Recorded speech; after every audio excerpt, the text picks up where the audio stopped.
لم يورثوا درهما ولا دينارا وإنما ورثوا العلم.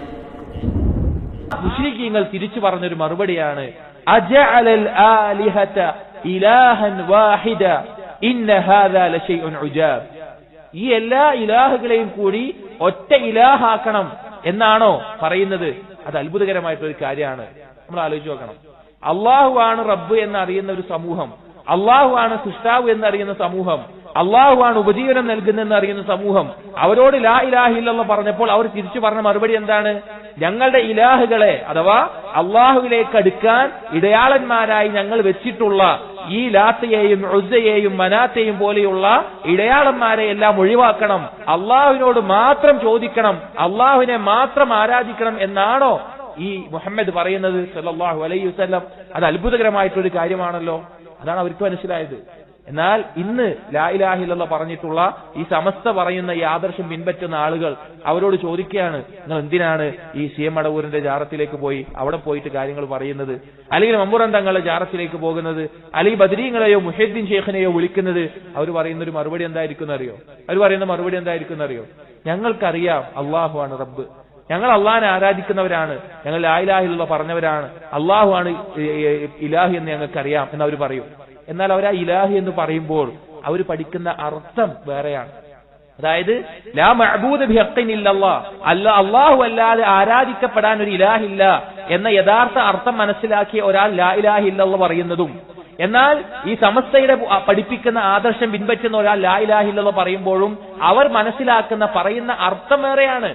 അവർ ലാ ഇലാഹ ഇല്ലല്ലാഹ്ക്ക് കൊടുക്കുന്ന അർത്ഥം ഒന്നെങ്കിൽ ലാ വുജൂദ ഇല്ലല്ലാഹ്, അല്ലാഹു അല്ലാതെ ഉള്ളവനായിട്ട് ഒരു ആളുമില്ല, അല്ലെങ്കിൽ ലാ ഖാദിറ അലൽ ഇഖ്തിറാഇ ഇല്ലല്ലാഹ്, സൃഷ്ടിക്കാനും നിയന്ത്രിക്കാനും കഴിവുള്ളവനായിട്ട് ഒരാളുമില്ല. ഇതാണ് അവർ പറയുന്ന ലാ ഇലാഹ ഇല്ലല്ലാഹ്. നബിമാർ പഠിപ്പിച്ച ലാ ഇലാഹ ഇല്ലല്ലാഹ് എന്താണ്? അല്ലാഹുവിനോടല്ലാതെ നിങ്ങൾ പ്രാർത്ഥിക്കരുത്, അല്ലാഹുവിനോടല്ലാതെ സഹായം തേടരുത്, അല്ലാഹുവിന് മുമ്പിലല്ലാതെ സുജൂദ് ചെയ്യരുത്, അല്ലാഹുവിന് വേണ്ടി അല്ലാതെ അറിവ് നടത്തരുത്. അതാണ് ലാ ഇലാഹ ഇല്ലല്ലാഹ് പറയുമ്പോൾ നമ്മൾ പറയുന്നത്, തൗഹീദിന്റെ ആളുകൾ പറയുന്നത്. പക്ഷെ അവർ ലാ ഇലാഹ ഇല്ലല്ലാഹ് ഞങ്ങൾ ലാ ഇലാഹ ഇല്ലല്ലാഹ് പറയുന്നതെന്നല്ലോ പറയുമ്പോൾ അവർ വെക്കുന്ന അർത്ഥം എന്താണ്? അല്ലാഹു അല്ലാതെ റബ്ബില്ല എന്നതാണ്. അതുകൊണ്ടാണ് അവർ ചെയ്യുന്നത് ശിർക്കാണ് എന്ന് പറയുമ്പോൾ അവർക്ക് മനസ്സിലാക്കാൻ സാധിക്കാത്തത്, അവർക്കത് ബോധ്യപ്പെടാത്തത്. അവർ പറയുന്ന അർത്ഥം തന്നെ പിഴച്ചതാണ്. ഇനി സഹോദരങ്ങളെ, ഈ മക്കയിലെ മുശ്രിക്കുകൾ നമ്മൾ പറഞ്ഞു, അവർ അള്ളാഹുവിനെ വിളിച്ച് പ്രാർത്ഥിച്ചിട്ടും അള്ളാഹുവിനെ അറിഞ്ഞിട്ടും അവരോട് യുദ്ധം ചെയ്യാനും അവർ മുശ്രിക്കുകളാണെന്ന് പറയാനും കാരണം എന്താണ്? അവർ ഇടയാളന്മാരെ സ്വീകരിച്ചു എന്നുള്ളതാണ്. 3 കാരണങ്ങളാണ് ആ ഇടയാളന്മാരെ സ്വീകരിക്കാൻ അവർ പറഞ്ഞിട്ടുള്ളത്. ഖുർആൻ പരിശോധിച്ചാൽ മുശ്രിക്കീങ്ങൾ അള്ളാഹുവിലേക്ക് പങ്കുകാരെ ചേർക്കാൻ, അതിന് ഇടയാളന്മാരെ വെച്ച് അള്ളാഹുവിന് ശിർക്ക് ചെയ്യാനുള്ള കാരണം 3 കാരണങ്ങളാണ് പ്രധാനമായിട്ട് അവർ പറഞ്ഞിട്ടുള്ളത്. ഉറപ്പായിട്ടും സമസ്തയുടെ ആദർശം പിൻപറ്റുന്ന ഒരാളോട് നമ്മൾ തൗഹീദ് പറഞ്ഞു കൊടുത്താൽ ഈ 3-ലൊരു കാരണം അവരും പറയും. നഊദു ബില്ലാഹ്. ഈ 3-ലൊരു കാരണം അവരിൽ നിന്നും നിങ്ങൾ കേട്ടിട്ടുണ്ടാകും, അല്ലെങ്കിൽ കേൾക്കും.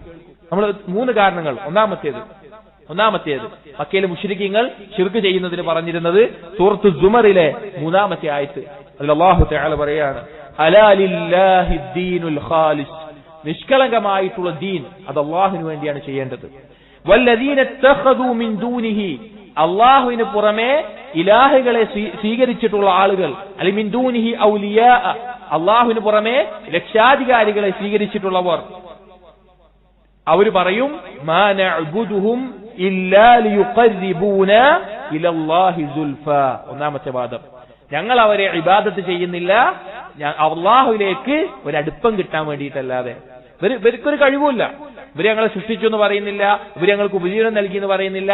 പക്ഷേ അള്ളാഹുവിലേക്ക് അടുപ്പിക്കാൻ, ഞങ്ങളെ അള്ളാഹുവിലേക്ക് അടുപ്പിക്കാനുള്ള ആളുകളാണ് ഈ ഖബറിൽ കിടക്കുന്നത്, അല്ലെങ്കിൽ ഈ ജാറത്തിലുള്ളത്, അല്ലെങ്കിൽ ഇന്ന വലിയ എന്നവർ പറയും. ഒന്നാമത്തെ വാദം ഉറപ്പല്ലേ? അള്ളാഹുവിലേക്ക് ഇടയാളന്മാരെ സ്വീകരിക്കുന്ന ആളുകൾ അവർ ഈ വാദം പറയുന്നത് നമ്മൾ കേട്ടിട്ടുണ്ടാകും. രണ്ടാമത്തെ വാദം മക്കയിലെ മുശ്രിക്കീങ്ങൾ പറഞ്ഞിരുന്നത് അല്ലാഹു തആല പറയാണ് സൂറത്തു യൂനുസിലെ 18-ാമത്തെ ആയത്തിൽ, വയഅ്ബുദൂന മിൻ ദൂനില്ലാഹി മാ ലാ യദുർറുഹും വലാ യൻഫഉഹും, അള്ളാഹുവിന് പുറമെ ഒരു ഉപദ്രവവും ചെയ്യാത്ത, ഒരു ഉപകാരവും ചെയ്യാത്ത ആളുകളെ അവർ ആരാധിക്കുന്നു, അല്ലെങ്കിൽ വസ്തുക്കളെ ആരാധിക്കുന്നു. എന്നിട്ട് പറയാണ് വയഖൂലൂൻ, എന്നിട്ട് ആ മുശ്രിക്കീങ്ങൾ പറയുന്നു ഹൗലാഇ ശുഫആഉനാ ഇൻദല്ലാഹ്, ഇക്കൂട്ടർ ഞങ്ങൾ ആരാധിക്കുന്ന ഞങ്ങളുടെ ഇലാഹുകൾ അള്ളാഹുവിലേക്കുള്ള ഞങ്ങളുടെ ശുപാർശകരാണ്, അഥവാ ഇടയാളന്മാരാണ്. രണ്ടാമത്തെ വാദം ഇത് നമ്മൾ കേട്ടിട്ടുണ്ടാവും. ഇത് നമ്മൾ കേട്ടിട്ടുണ്ടാകും. സമസ്ത ആദർശം പിൻപറ്റുന്ന ആളുകൾ അവർ ഈ ജാറത്തിൽ പോകാനും അള്ളാഹു അല്ലാത്ത അവരുടെ ഔലിയാക്കളെ വിളിച്ച് തേടുന്നതിനും ഈ വാദം അവർ പറയും. മൂന്നാമത്തെ വാദം അവർ പറയുന്നത് അല്ലാഹു സുബ്ഹാനഹു വ തആല സൂറത്തുൽ മാഇദയിലെ 104-ാമത്തെ ആയത്തിൽ പറയുന്നു, വഇദാ ഖീല ലഹും, അവരോട് പറയപ്പെട്ടാൽ, മുശ്രിക്കീങ്ങളോട് പറയപ്പെട്ടാൽ, തആലൗ ഇലാ മാ അൻസലല്ലാഹു വ ഇലർ റസൂൽ, അള്ളാഹു ഇറക്കിയിട്ടുള്ള അള്ളാഹുവിന്റെ റസൂലിലേക്ക് ഇറക്കിയിട്ടുള്ളതിലേക്ക് അവരെ വിളിച്ചു കഴിഞ്ഞാൽ ഖാലു, അവർ പറയും, ഹസ്ബുനാ മാ വജദ്നാ അലൈഹി ആബാഅനാ, ഞങ്ങൾക്ക് മതി, ഞങ്ങളുടെ പൂർവ്വപിതാക്കന്മാർ, എന്റെ വാപ്പയും എന്റെ വാപ്പാന്റെ വാപ്പയും ഒക്കെ ആയിട്ട് വരുന്ന ഈ ദീന് മതി ഞങ്ങൾക്ക് എന്ന് അവർ പറയും. ഇത് മതി എന്ന് അവർ പറയും. എന്നിട്ട് അള്ളാഹു പറയാൻ, അവലൗ കാന ആബാഉഹും ലാ യഅലമൂന ശൈഅൻ വലാ യഹ്തദൂൻ, അവരുടെ പിതാക്കന്മാര് ഒരു അറിവുമില്ലാത്ത നേർമാർഗത്തിലല്ലാത്ത ആളുകളായിരുന്നാലും ഈ വാദമാണ് അവർ പറയുന്നത്. വേറൊരു ആയത്തിൽ കൂടി അള്ളാഹു പറയുന്നുണ്ട് ഇതേ കാര്യം. സൂറത്തുൽ ലുഖ്മാനിലെ 21-ാമത്തെ ആയത്തിൽ അള്ളാഹു പറയാൻ, വഇദാ ഖീല ലഹും ഇത്തബിഉ മാ അൻസലല്ലാഹ്, അള്ളാഹു ഇറക്കിയത് പിൻപറ്റൂ എന്ന് അവരോട് പറഞ്ഞാൽ ഖാലു, അവർ പറയും, ബൽ നത്തബിഉ മാ വജദ്നാ അലൈഹി ആബാഅനാ, ഞങ്ങളുടെ പൂർവ്വപിതാക്കന്മാർ ഏതൊന്നിലായിരുന്നുവോ അതിലേ ഞങ്ങൾ നിൽക്കുകയുള്ളൂ. മൂന്നാമത്തെ വാദം ഇതായിരിക്കും, ഞങ്ങളുടെ കാരണവന്മാരും പിതാക്കന്മാർ ഏതൊന്നിലാണോ അത് മതി ഞങ്ങൾ. എന്റെ ഉപ്പ എന്റെ വെല്ലിപ്പിയൊക്കെ ഇതേ ആദർശത്തിലായിരുന്നു, അതുകൊണ്ട് അതിൽ ഞാനും പോകുന്നുള്ളൂ. അല്ലെങ്കിൽ ഇന്ന മൗലവി ഇന്ന ഉസ്താദ് ഇന്ന ആദർശത്തിലാണ്, അതുകൊണ്ട് ഞാനും അതിൽ നിൽക്കുകയുള്ളൂ. ഇങ്ങനെ ഇമ്മഅത്ത് ഒപ്പം ചേർന്ന് നിൽക്കുന്ന ആളുകൾ.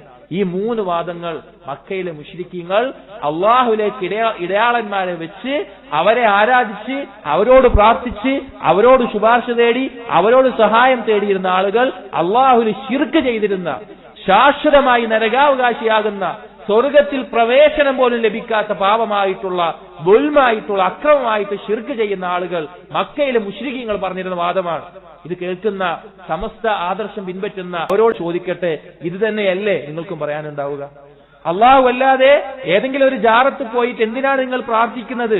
അവരോട് എന്തിനാണ് ശുപാർശ തേടുന്നത്? അവരുടെ മുമ്പിൽ എന്തിനാണ് സുജൂദ് ചെയ്യുന്നത്? അല്ലെങ്കിൽ ഇബാദത്തിന്റെ ഇനങ്ങൾ അവരുടെ മേലെ അർപ്പിക്കുന്നത് എന്തിനാണെന്ന് ചോദിച്ചാൽ ഇതല്ലാത്ത എന്ത് കാരണമാണ് നിങ്ങൾക്ക് പറയാനുണ്ടാവുക? നഊദു ബില്ലാഹ്.